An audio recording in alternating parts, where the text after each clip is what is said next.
Buenos días, soy Juliana Miranda, investigadora del área de Justicia y Seguridad del Centro de Estudios Legales y Sociales. El CELS es una organización de derechos humanos con décadas de trayectoria en el análisis de políticas de seguridad en Argentina y América Latina. En los últimos años, este trabajo ha incluido una mirada a las políticas de drogas. En esta intervención queremos colaborar con los estados desde nuestra experiencia para impulsar una perspectiva de derechos humanos en las políticas de reducción de la oferta.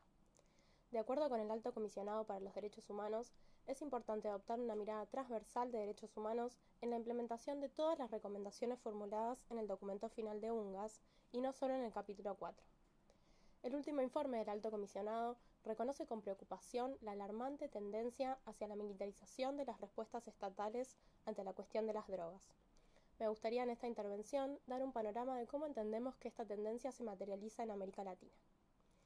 Existen dos grandes tendencias principales. Por un lado, el uso de Fuerzas Armadas en seguridad pública, que asume distintas magnitudes y formas al interior de cada país. Por un lado, en los casos más graves, como el de México, existe una intervención generalizada de los militares en seguridad pública como forma de frenar el avance del tráfico de drogas. En otros casos, se dan ocupaciones militares en terrenos rurales, identificados como zonas de cultivo, y afectan a las comunidades campesinas que habitan esas áreas. Las ocupaciones militares también se dan en zonas urbanas, afectando también a comunidades que en general ya se encuentran marginalizadas por la pobreza.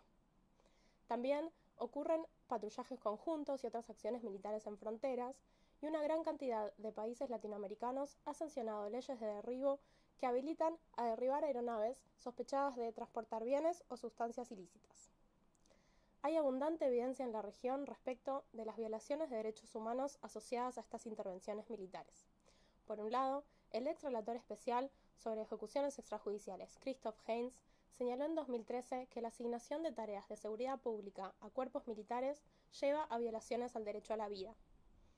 Por otro lado, la militarización también conduce a un aumento de los delitos contra grupos especialmente vulnerables como las mujeres. En el mismo informe, el ex relator Heyns señaló que existe un nexo directo entre el aumento de los feminicidios y la asignación de tareas de seguridad al ejército.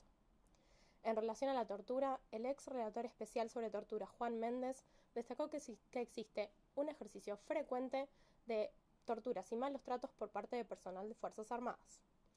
Como cuarto punto, la militarización también se asocia a casos de desaparición forzada, especialmente en países como México y Colombia.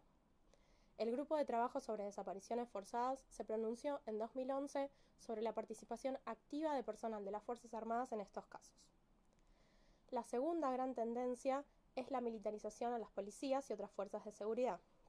Esta puede asumir distintas formas. Por un lado, el entrenamiento a agentes civiles por parte de militares o el uso de armamento de guerra en operaciones como operativos antidrogas. Por otro lado, la utilización de tácticas hiperagresivas en tareas policiales de baja complejidad como allanamientos o la difusión al interior de las policías de una cultura que propicia el uso excesivo de la fuerza. En algunos casos, la militarización se decide mediante cambios normativos, particularmente la introducción de leyes especiales en el plexo normativo de los países.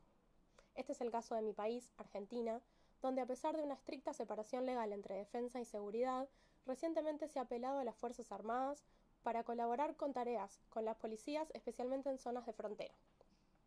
Teniendo en cuenta las masivas violaciones de derechos humanos ocurridas durante la última dictadura militar, el decreto presidencial que habilita estos cambios normativos quebranta los acuerdos institucionales establecidos hace más de 2 décadas en Argentina. Las manifestaciones de estas tendencias traen no solo un aumento pronunciado de las violaciones a los derechos humanos, sino consecuencias institucionales que es necesario tener en cuenta, como la extensión de la corrupción a las Fuerzas Armadas y la desprofesionalización de las fuerzas policiales, que erosiona las capacidades de las fuerzas de seguridad para hacer frente a problemas como el narcotráfico. Para concluir, hacemos un llamado a los estados a evaluar y prevenir los altos costos que provoca la militarización de las políticas de drogas. El recurso excesivo a estados de excepción que crean regímenes paralelos plantea serias dudas sobre el debido proceso y las garantías constitucionales. Las acciones militares redundan en un aumento de la violencia social e institucional y de las violaciones a los derechos humanos.